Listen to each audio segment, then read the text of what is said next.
Hey, it's time to gather around the water cooler to talk the SNL Hall of Fame.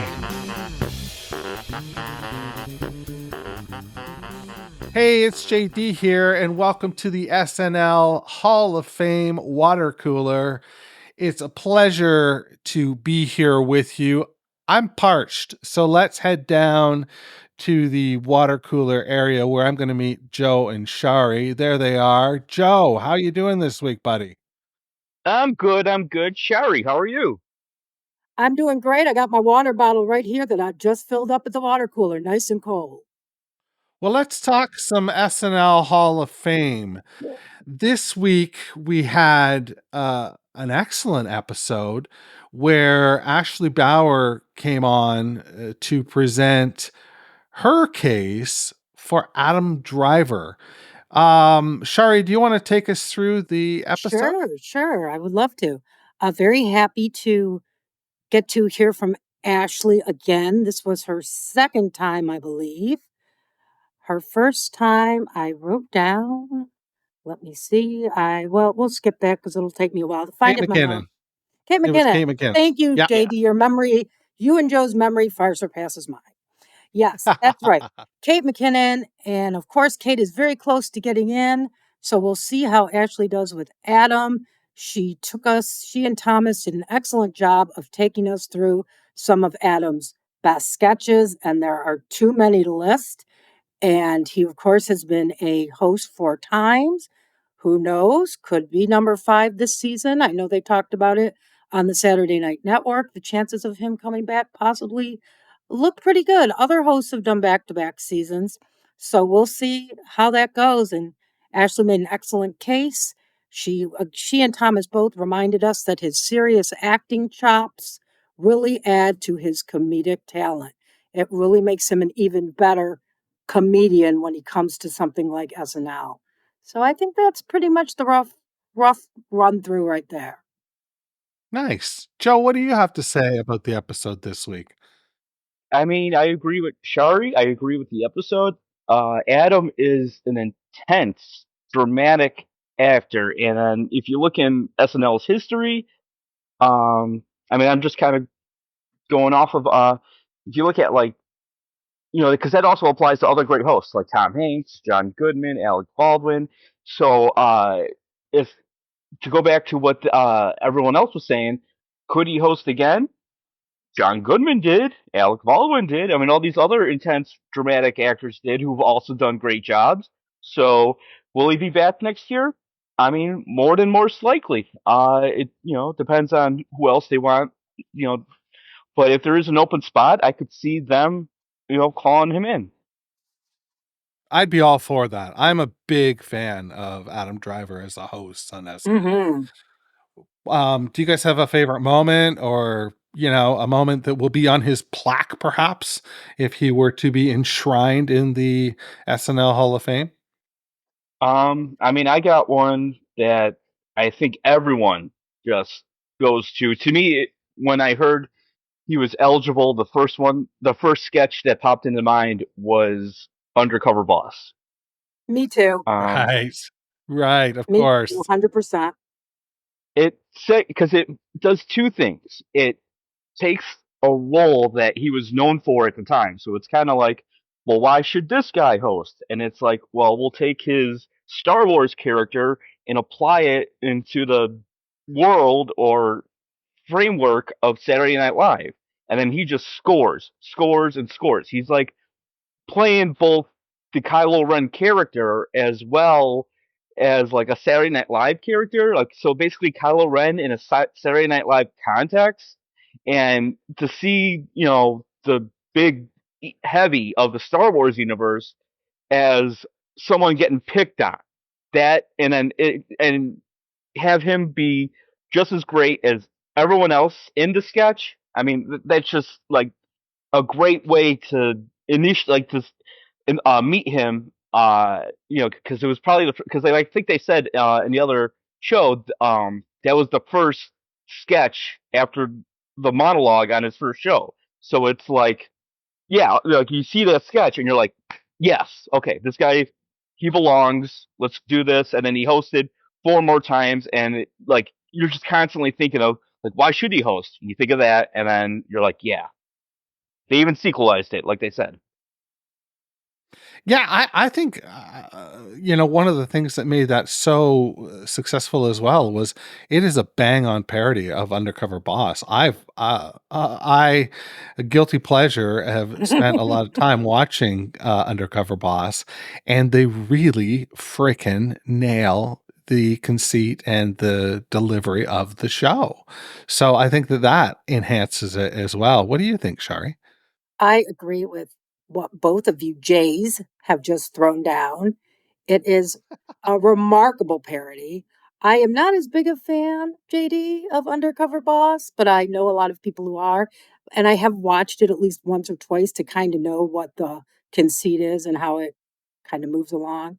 And they do nail it. They absolutely nail it.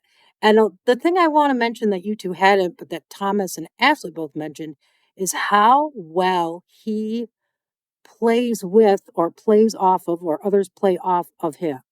Because Yeah. Bobby and Taryn and was it Leslie, Seth, Leslie, um, just he works so well with all of them.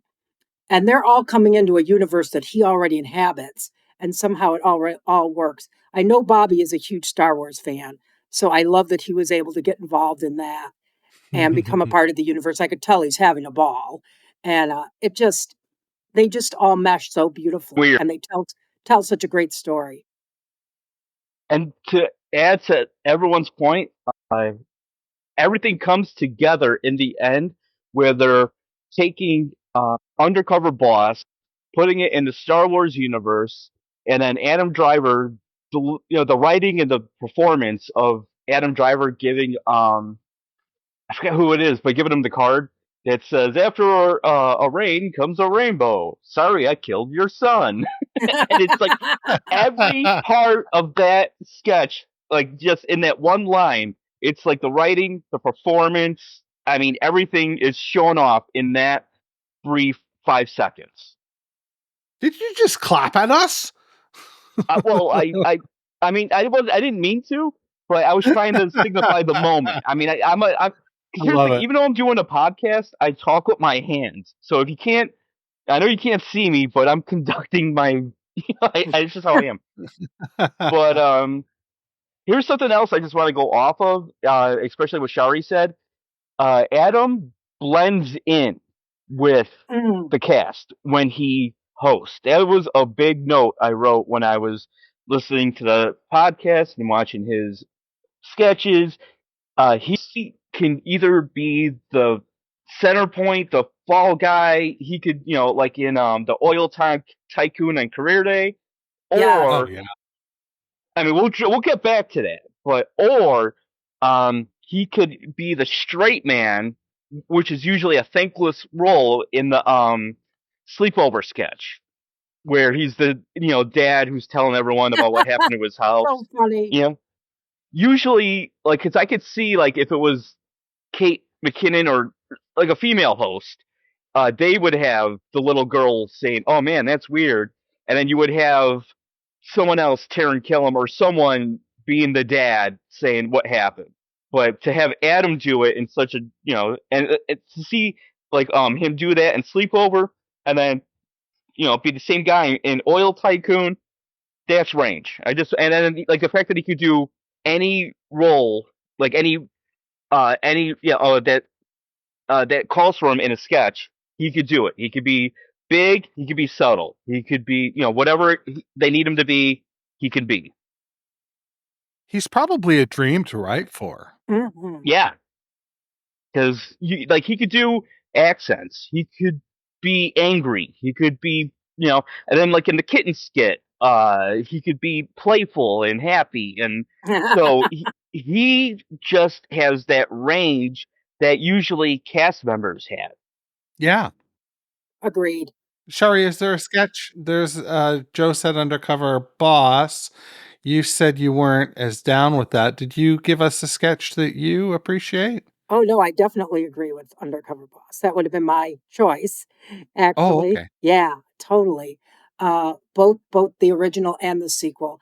I just think because that's the character that everybody knows him as. I mean, he is Right. Kylo Ren.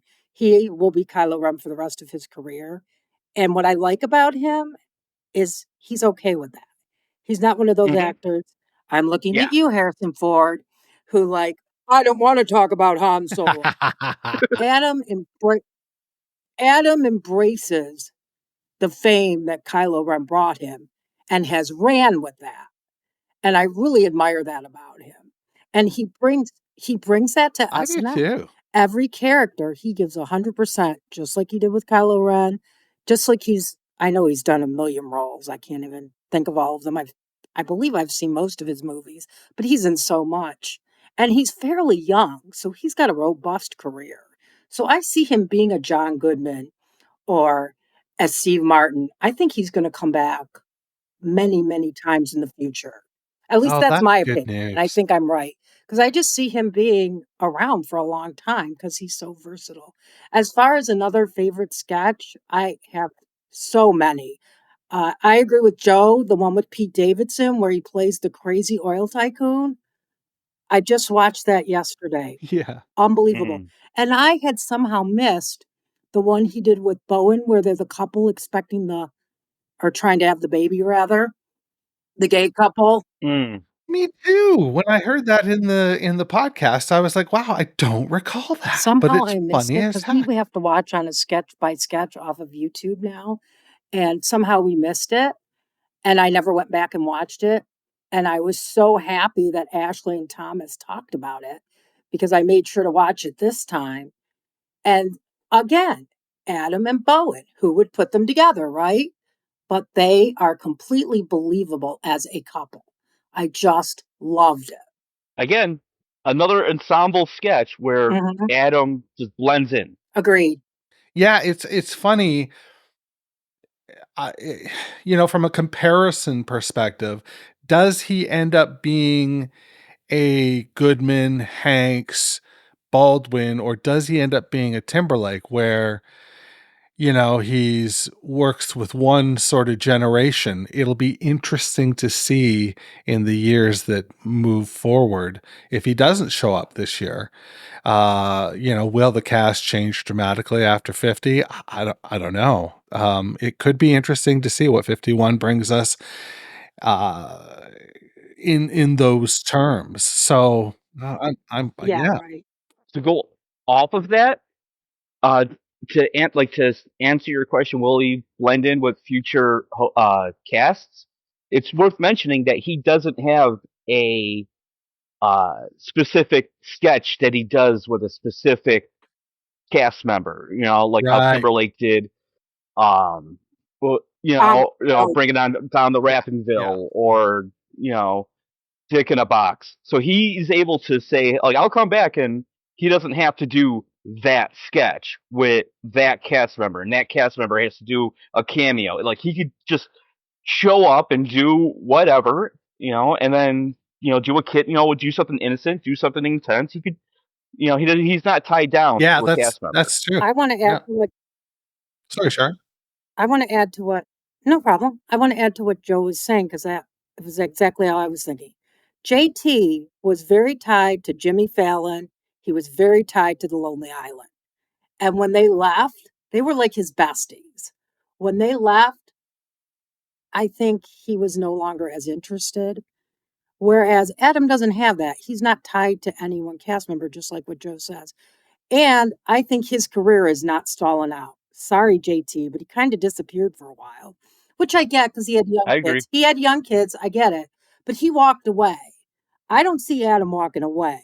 I don't know if he has young children as well, but I see him balancing things and I see him being a movie star and in a possibly another streaming series. I don't think it's gonna stop for him. I think he's gonna keep going, even if it's just one project a year if he slows down a little, kinda like Tom Hanks is doing right now in his career. I mean, it's worth mentioning that his character in Star Wars is done. Now, Spoiler theoretically, I mean, alert. that hasn't stopped Disney from, I'm joking, the I movie's mean, 10 just years because old. your character's whatever in the Star Wars universe, they'll still use it. But I'm just saying that the Star Wars sequel series has stopped. but Adam's career has kept going, and he's worked with many different directors, and I Right. could see him doing something silly, like a silly comedy. Like he was in that Logan Lucky movie, but then he was also in, I think it was Scorsese. He was in a movie with Pacino. So he's able to just keep going, and if his career's going, then he has something to promote, Why can't he and then host? why can't exactly? Is there anyone currently in the hall that is a comparison, that is like a comparable? I know there's not really from a host perspective, I don't think. Um, is there any other role that you can see him following? Or let me ask it more simply. Is he a first ballot Hall of Famer? I don't think so. Right. Only because he's so current, and sometimes people have trouble with recency bias, but I think he's gonna be like Will and Kate. I think he's gonna get like 63, 64%. I think he's gonna get really, really close. Because I think the recency bias is gonna work for and against him just like it did for Kate and Will.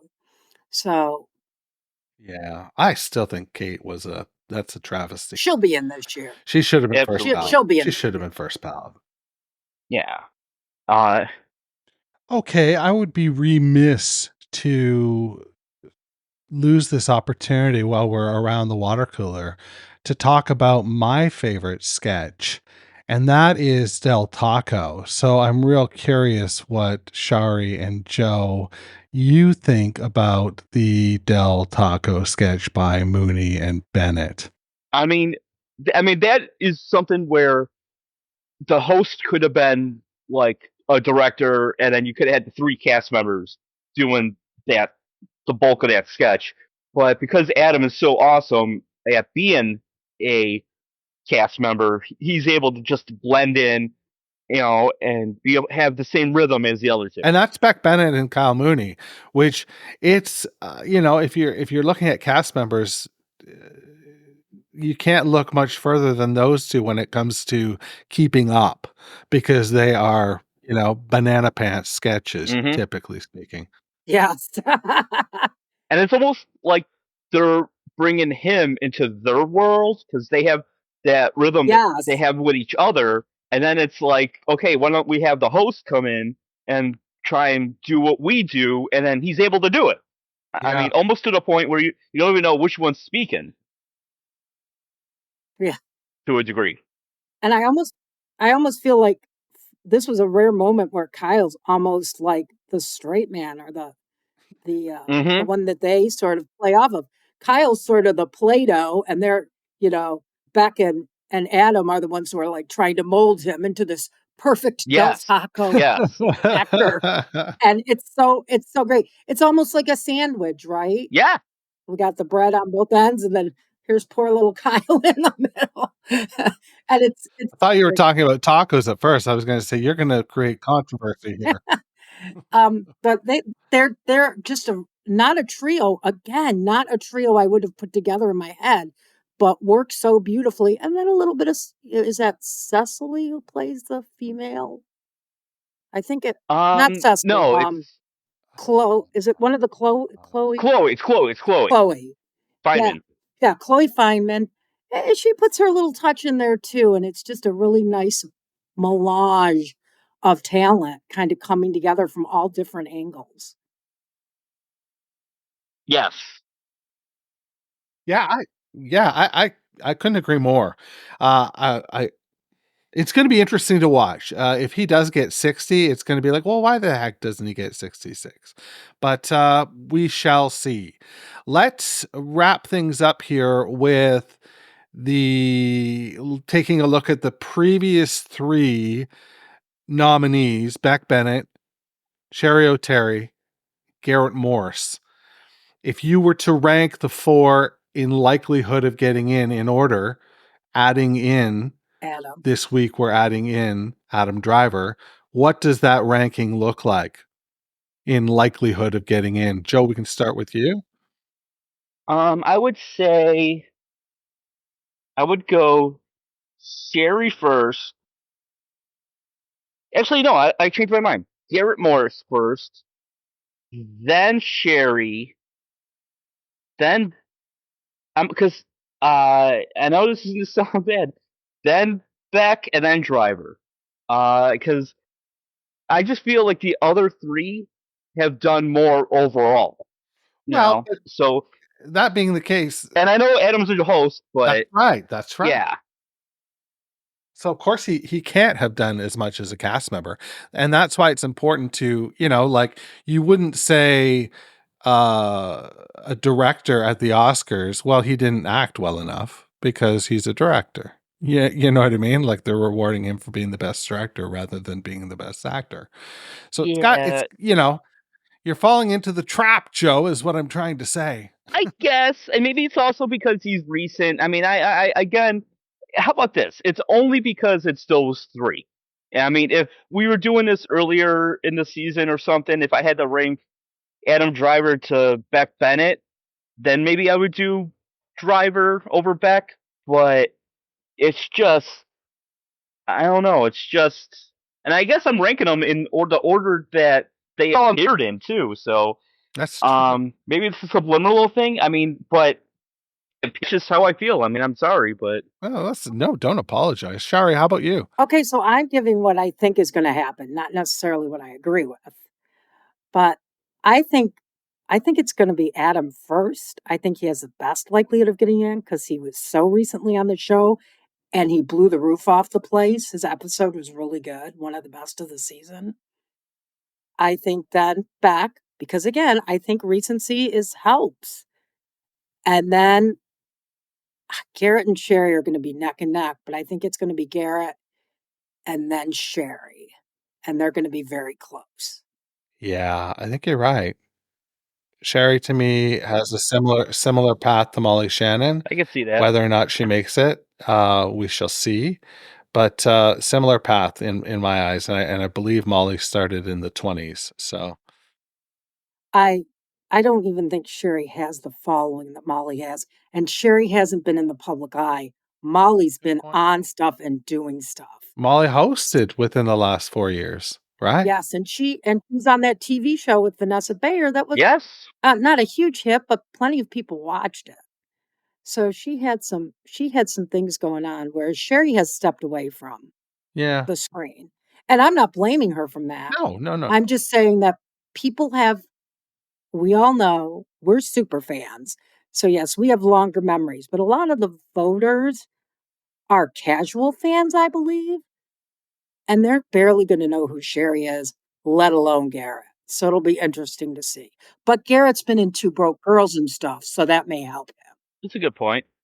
Yeah, it'll be interesting to watch. 50 is going to be very interesting. I'm looking Yes, I forward can't to it. wait. Looking forward to it. Well, I'm also looking forward to next week. And next week, Yay! we are going to be talking with our friend Ryan McNeil, who typically comes on the show to talk about music, and he's making no exception this year. He will be on to nominate Ireland's own U2. We won't go further than that because we don't want to give away anything for next week's episode, but we'll be back next week talking about the episode that appears on Monday. And again, that is Ryan McNeil and Thomas, Matt, and myself. We're going to have a great time, and then we're going to meet around the water cooler and talk some more. On behalf of Joe and Shari, this is JD saying stay thirsty. Thanks for listening to the SNL Hall of Fame Water Cooler.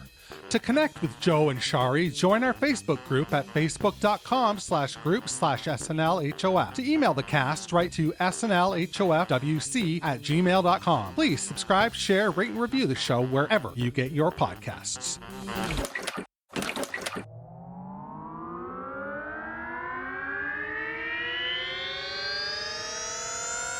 To podcasts and such.